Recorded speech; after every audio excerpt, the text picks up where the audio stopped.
Just wanted to say, we followed your case. Real railroad job. We're just tickled you're out, man, that's all. Thank you very much.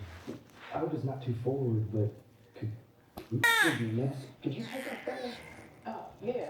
I got off the death row. You want to? Oh, wow. I'm sorry, Mr. Holden, you gotta get it close. It just looks better. Okay, yeah, just frame it up a little bit. There you go, and then go. Right here? Uh-huh. Okay. Thanks, honey.